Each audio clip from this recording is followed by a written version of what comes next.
La CFE, votre sécurité sociale jusqu'au bout du monde.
Bienvenue sur le plateau des 24 heures chrono de l'International. Partons maintenant pour Lausanne, la capitale du canton de Vaud.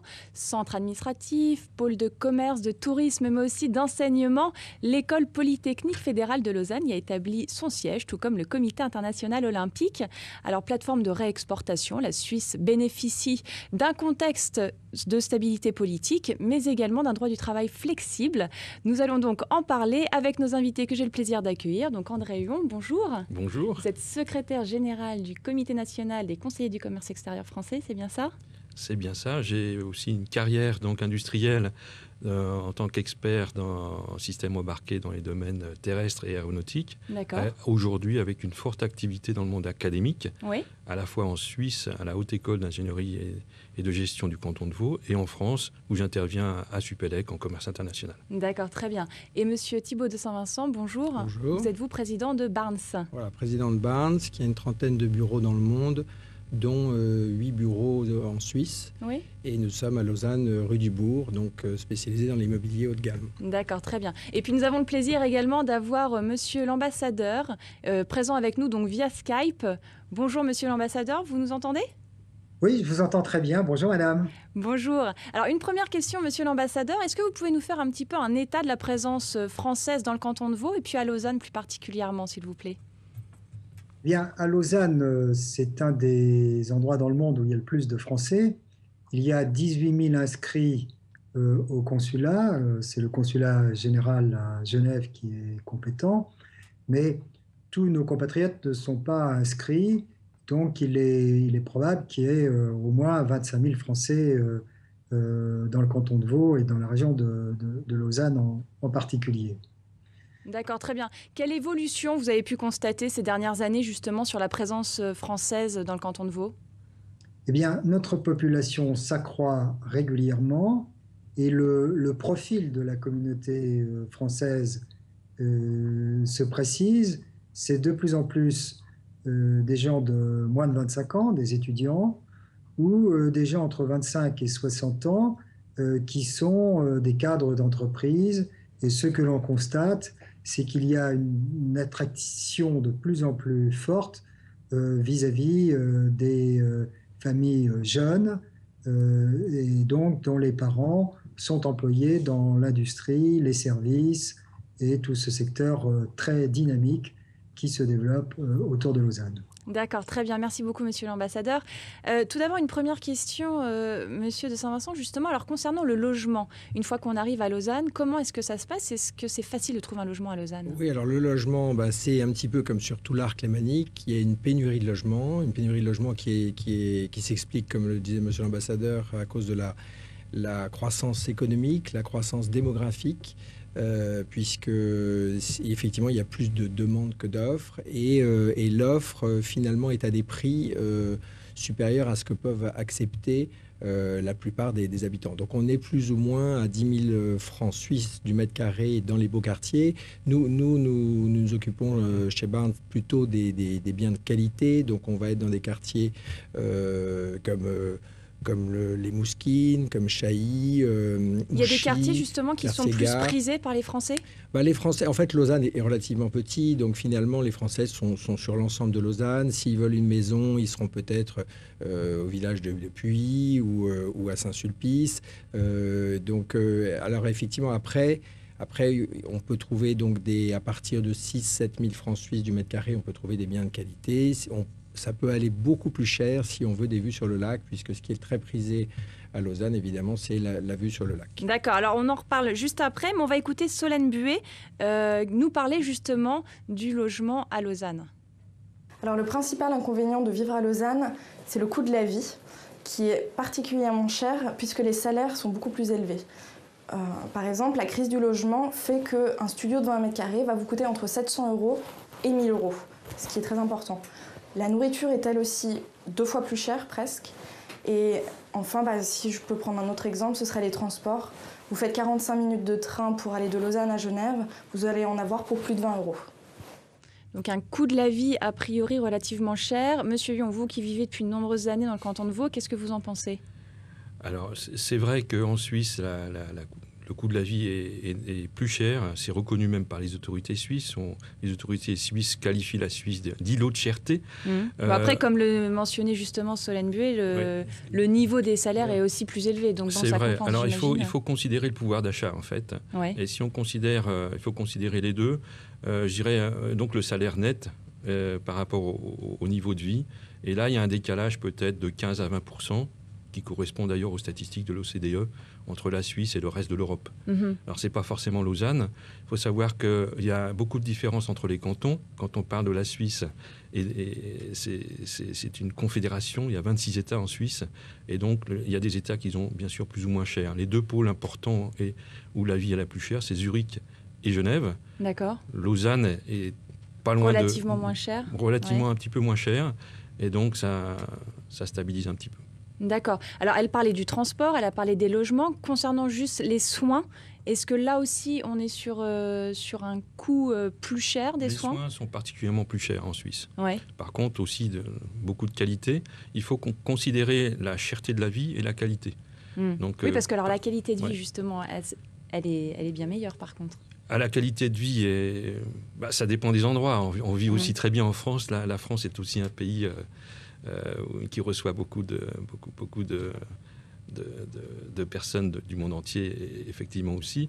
Donc, non, mais c'est vrai que Lausanne a la faculté il y a autant la montagne que le lac. Alors, l'ONU a sorti...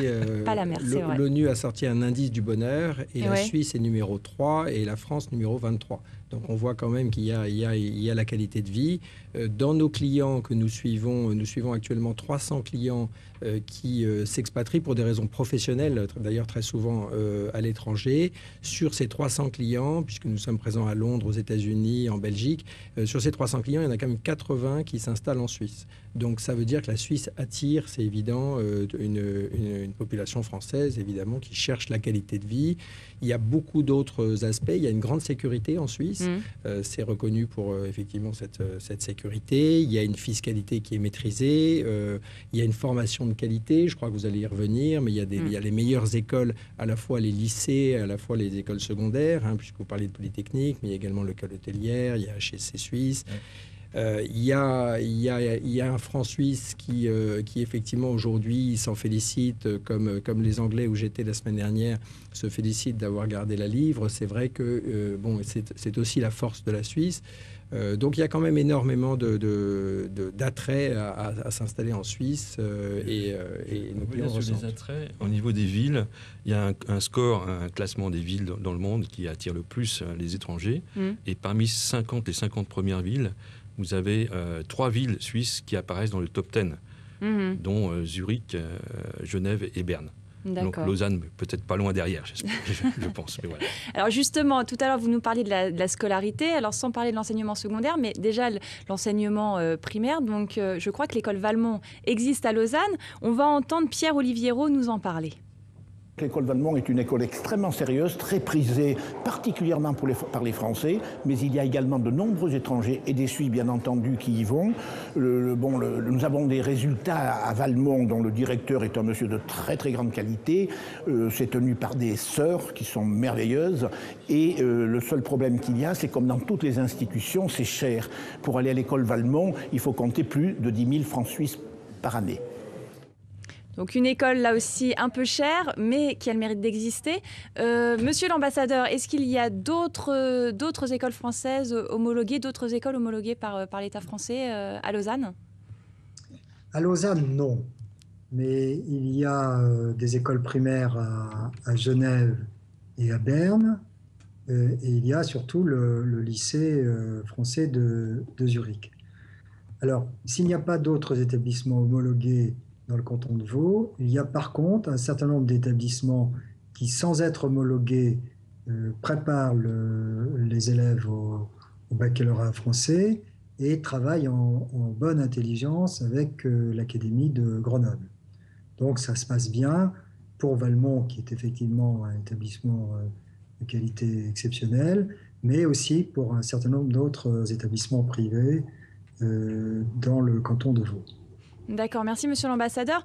Alors justement, tout à l'heure, on parlait de la qualité de vie à Lausanne. Lausanne, c'est également une place où il y a une vraie richesse des activités culturelles. Monsieur l'ambassadeur, je crois que sur ce sujet, justement, vous avez quelque chose à nous dire. Oui, il a une coupe. Okay. Vous êtes avec nous, Monsieur l'ambassadeur, toujours? Oui. Oui. Oui. Concernant la richesse des activités culturelles à Lausanne, justement, que pouvez-vous nous dire? Bien, écoutez, moi je suis vraiment épaté par le fait que Lausanne est devenue une des très grandes villes de recherche, une très grande ville universitaire, une très grande ville culturelle du monde francophone. Alors effectivement, l'Université de Lausanne et l'École polytechnique fédérale de Lausanne sont vraiment parmi les plus grands établissements universitaires et de recherche, non seulement du monde francophone, mais du monde tout court, si on regarde les palmarès, dont celui de Shanghai. Mais en plus, il y a une offre culturelle avec le ballet Béjart, l'opéra, différents théâtres, dont le théâtre de Vidi, les musées qui sont extraordinaires. Et tout cela a fait que Lausanne a une attractivité culturelle, je crois, extraordinaire, qui en fait une des grandes villes culturelles du monde francophone. Merci, Monsieur l'ambassadeur. Monsieur Lyon, vous qui habitez justement le canton de Vaud depuis de nombreuses années, vous ne vous sentez pas justement isolé en habitant ce canton de Vaud? Non, on n'est pas isolé. Je crois qu'on a souligné beaucoup d'écoles. Il y a plus de 25 000 étudiants à Lausanne. Donc ça crée une dynamique, une jeunesse assez incroyable. Donc forcément... D'autant plus de spectacles. Voilà, d'autant plus de spectacles, d'animations, etc. Dans les années 1990, j'allais parler suisse avec 1990, si on traduit en suisse, il y a eu une crise, bien sûr, qui a frappé la Suisse, et Lausanne s'en est très très bien sortie, et depuis 1990, elle a aussi muté en fait son urbanisme, elle a muté aussi ses activités culturelles, elle a créé un nouveau centre, par exemple le Flon, qui est au cœur de Lausanne, avec des nouveaux théâtres et des nouvelles activités culturelles. Et petite anecdote qu'on peut aussi souligner, il y a beaucoup d'artistes français qui aiment bien tester en fait leur spectacle avant de paraître sur une scène à Paris, et ils choisissent souvent la Suisse et souvent Lausanne comme test. Alors, ils viennent une soirée, 2 soirées, pas beaucoup, mais en fait le peuple suisse et les Suisses ou les étrangers qui vivent à Lausanne sont très friands, très réceptifs, et ça donne une bonne activité culturelle très variée en fait. D'accord, très bien. Je vous remercie, messieurs. On se retrouve tout de suite après une courte page de publicité pour continuer cette intervention donc sur la ville de Lausanne. À tout de suite.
De retour sur le plateau des 24 heures chrono dédié à la ville de Lausanne. Valentine Hachi, bonjour, vous nous avez rejoint. Bonjour. Donc vous êtes directrice commerciale en charge du service appui aux entreprises à la Chambre France-Suisse, c'est bien ça? Oui, c'est ça, tout à fait. Donc vous aidez les entreprises françaises à s'implanter sur le territoire suisse. Oui, tout à fait. Donc la vocation de la Chambre, effectivement, c'est d'accompagner les entreprises françaises qui cherchent à se développer en Suisse. Et donc on leur propose tout un panel finalement de solutions, vraiment de la première information marché jusqu'à l'aboutissement final du projet. Alors justement, quels sont les atouts finalement de la Suisse et puis plus particulièrement de Lausanne pour les entreprises françaises? Alors moi, pour Lausanne en tout cas, je dirais que tout comme Genève, c'est une véritable plateforme économique et culturelle. Alors l'atout principal de Lausanne peut-être, c'est que les yeux sont peut-être moins rivés sur Lausanne et du coup l'immobilier est peut-être plus accessible, sachant que la ville est très bien desservie également par les transports. Un atout ça aussi pour les entrepreneurs français quand ils arrivent. Absolument. Ouais. C'est ce qu'ils recherchent, c'est les questions justement qu'on vous pose quand on souhaite souvent s'implanter en Suisse. On nous pose la question quel lieu idéal. Ouais. Alors tout va dépendre. Pour une entreprise, ça va être plutôt Genève. Pour une autre, ça va être plutôt Lausanne. Une autre, Zurich, qui cherche par exemple à se rapprocher des industries et du poumon économique. Ceci étant, Lausanne offre vraiment, je pense que c'est vraiment intéressant pour l'entreprise qui est finalement au sein à proximité directe finalement avec l'innovation. Et puis, de par le nombre de formations de pointe dispensées à Lausanne.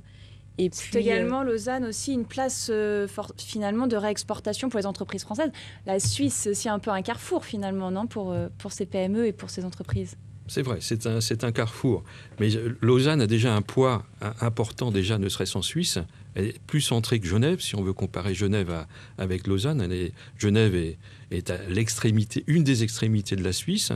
Le poids de Lausanne, c'est environ quand même si tout à l'heure on a dit que Lausanne était une petite ville, il y a 170 000 emplois. Ça représente aussi un PIB de 20 milliards de francs suisses, c'est-à-dire 4% du PIB national.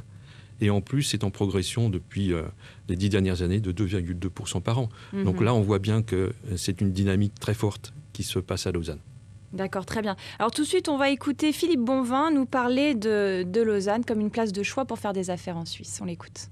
Lausanne est une ville importante pour faire des affaires en Europe, déjà par sa situation géographique qui est proche de la France, l'Allemagne et l'Italie, et d'autre part parce que c'est une région qui est déjà prête pour l'international, qui parle très facilement anglais. On rencontre différentes grandes entreprises telles que Nestlé, Kudelski ou Logitech qui sont proches de Lausanne. Et pour une petite PME comme nous, c'est important d'avoir l'image et la qualité suisse que l'on peut véhiculer à l'étranger. Alors, quelle est l'évolution justement de ces entreprises françaises implantées dans le canton de Vaud et à Lausanne? Combien d'entreprises françaises sont présentes? Alors, on en compte un peu plus d'une centaine. Ce sont principalement des entreprises qui sont orientées vers les services et qui ont vraiment un caractère innovant. Ou alors une offre qui se démarque vraiment de l'offre locale par notamment un rapport qualité-prix très intéressant. Alors, quelles sont les conditions d'implantation? C'est facile de s'implanter à Lausanne? Alors, les délais, en tout cas, pour créer une structure juridique sont très courts. Il faut compter environ 3 semaines. Il est relativement facile de s'implanter, en effet.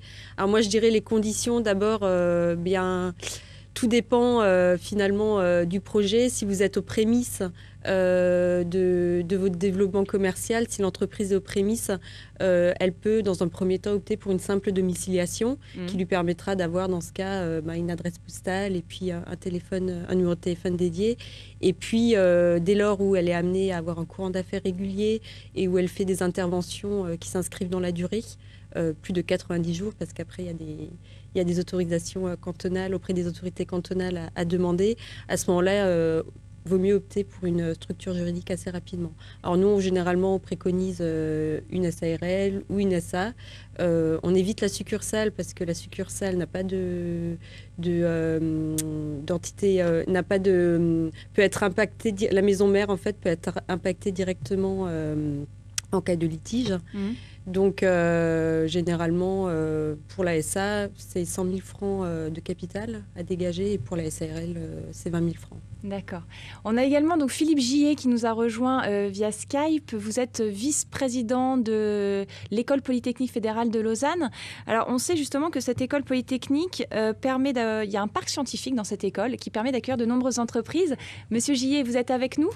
Oui, bien sûr. Bonjour. Oui, bonjour. Alors justement, est-ce que vous pouvez nous parler de ce parc scientifique qui permet aux entreprises donc de venir développer leurs activités ?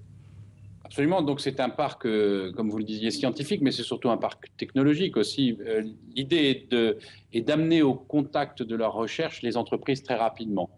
Ce parc scientifique, il a vocation à attirer des petites entreprises, des entreprises de taille moyenne, mais aussi des grands groupes, et puis aussi de permettre l'innovation. L'innovation qui est la clé du succès économique en fait de la Suisse, c'est d'avoir cette capacité à générer de l'innovation et donc à aider la création de start-up. Donc ce parc scientifique, sa vocation première, c'est de créer cette espèce de petit écosystème où vous mettez ensemble grandes entreprises, entreprises de taille moyenne, start-up, en lien avec ce qui fait la force des entreprises, c'est-à-dire le pouvoir d'innovation, c'est-à-dire la recherche, c'est-à-dire d'être à proximité de ceux qui vont faire l'économie de demain, et puis aussi ceux qui feront marcher l'économie de demain, c'est les étudiants. Donc ce parc scientifique, c'est ça, sa philosophie de base.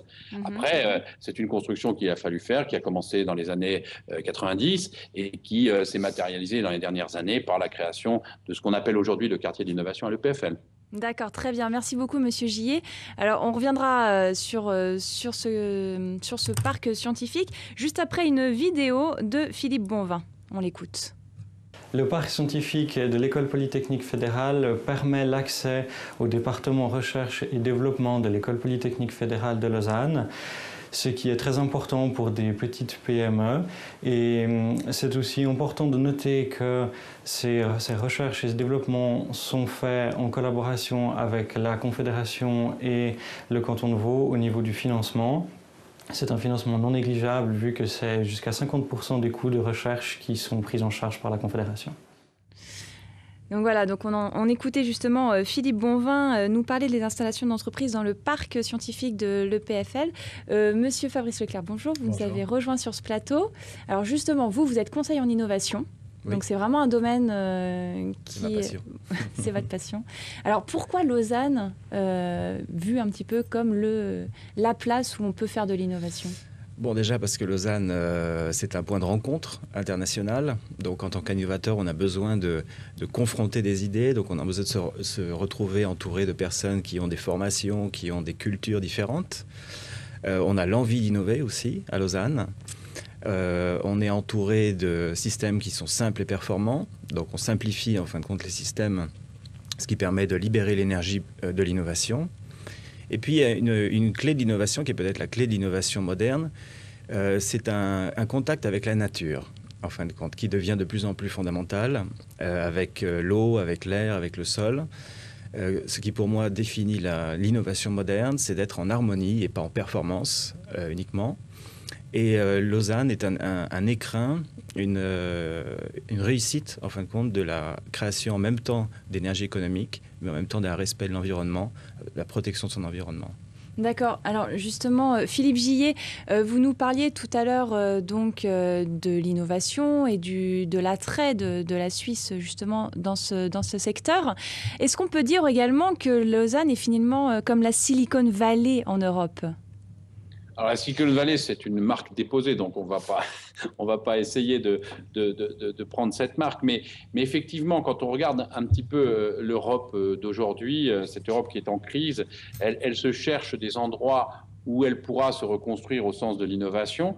Et je pense que le modèle suisse, et en particulier le modèle que nous développons à Lausanne, mais aussi le long de l'arc lémanique, est la voie à suivre. C'est-à-dire que nous avons pris conscience ici que l'innovation, c'est la clé de demain, c'est la clé du succès de demain, du succès social de demain. Comme le disait monsieur à l'instant, ce n'est pas juste un succès économique au sens de la rentabilité de l'argent, mais c'est aussi un succès économique dans un monde en transformation. Donc ce succès-là, il se construit à partir de valeurs qui sont les valeurs qu'on discute depuis le début, c'est-à-dire ces valeurs de dire qu'il y a un lien énorme entre une recherche de très grande qualité, des entreprises qui ont compris que leur succès de demain repose sur de la recherche de très très haut niveau. Et je pense que c'est cette cristallisation qu'on a aujourd'hui à Lausanne et le long de l'arc lémanique. Et c'est, quand vous disiez une Silicon Valley, moi je pense qu'il y a une vraie vallée. Il y a des gens qui parlaient de l'écran alpin ou des choses comme ça. Je pense qu'il y a une vraie dynamique, en tout cas, de vallée de quelque chose. Alors pas silicone, mais peut-être autour de la santé, de la nutrition, de l'environnement. Mais tout ça repose pas juste sur ces mots-clés et ces industries clés, mais repose vraiment fondamentalement sur une qualité de la formation, de l'innovation et d'une recherche vraiment très, très performante. Donc il y a une vallée, je dirais, il y a un arc lémanique dont Lausanne est une partie très, très importante du dispositif. Et silicone, sans doute pas, mais vallée de quelque chose de très innovant, vallée de l'innovation, sans doute. D'accord, merci beaucoup Monsieur Gillet.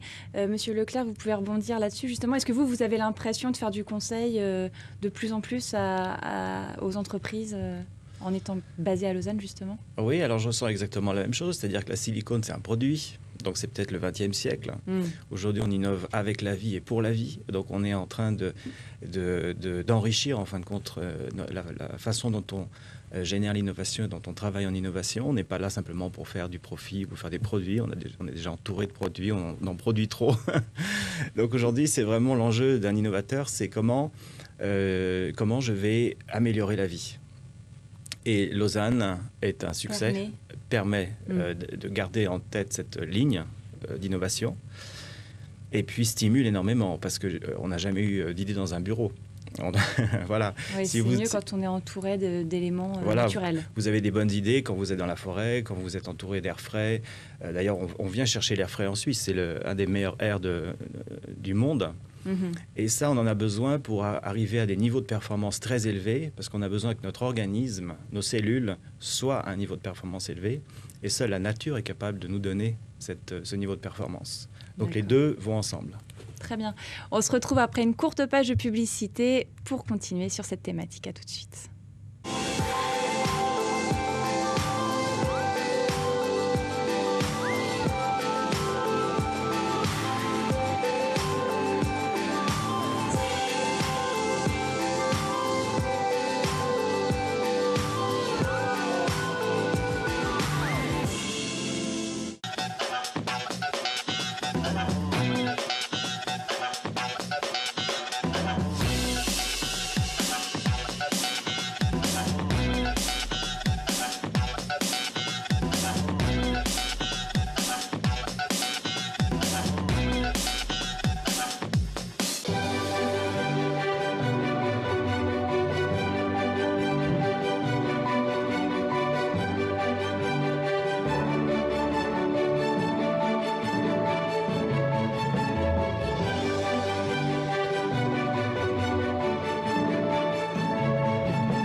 De retour sur le plateau dédié à la ville de Lausanne. Nous sommes toujours en compagnie de Fabrice Leclerc, donc conseiller du commerce extérieur et conseiller en innovation, et puis Valentine Hachi de la Chambre de commerce française en Suisse. Alors justement, travailler à Lausanne, participer donc à l'innovation à Lausanne, mais travailler avec les Suisses également, est-ce que c'est une chose facile? Valentine Hachi, comment ça se passe pour les entreprises françaises? Alors, travailler avec les Suisses, oui, tout à fait, c'est facile si on prend en considération les différences culturelles. Alors quelles sont-elles? Parce que c'est vrai que la Suisse est quand même frontalier avec la France. Tout à fait. On pourrait s'imaginer qu'il n'y en a pas tant que ça, des différences culturelles. Alors, la Suisse, effectivement, est un marché proche, mais quand même relativement méconnu. C'est 4 langues, il faut le rappeler. C'est 26 cantons, donc c'est une confédération. Et puis c'est 2 marchés, voire 3, entre la Suisse romande, la Suisse alémanique, la Suisse italienne.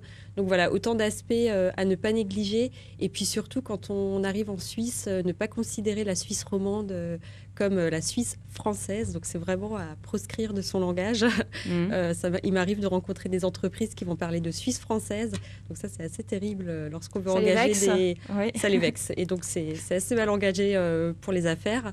Donc c'est vraiment Alors, pas quels le sont les prolongement différences justement peut-être entre les Suisses qui travaillent, parce que en Suisse donc romande, et les Suisses qui travaillent en Suisse alémanique, parce que c'est vrai quand on est à Lausanne, on essaie quand même de rayonner dans les différents cantons, on ne va pas se cantonner à Lausanne. Quelles sont les différences peut-être entre ces différents entre les Suisses eux-mêmes? Entre les Suisses eux-mêmes, alors on parle souvent de Röstigraben entre la Suisse alémanique et la Suisse romande. Et en fait, ça caractérise très bien, donc c'est au niveau de Fribourg, ça caractérise très bien les différences finalement culturelles, politiques entre les deux pays.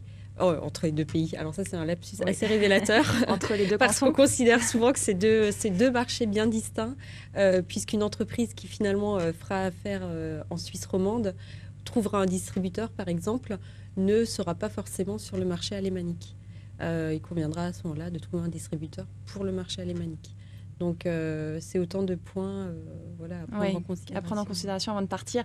Monsieur Leclerc, vous qui êtes amené à travailler avec de nombreuses personnes, j'imagine, comment est-ce que ça se passe avec les Suisses? Il y a un très grand plaisir de partager et un très grand plaisir d'aider.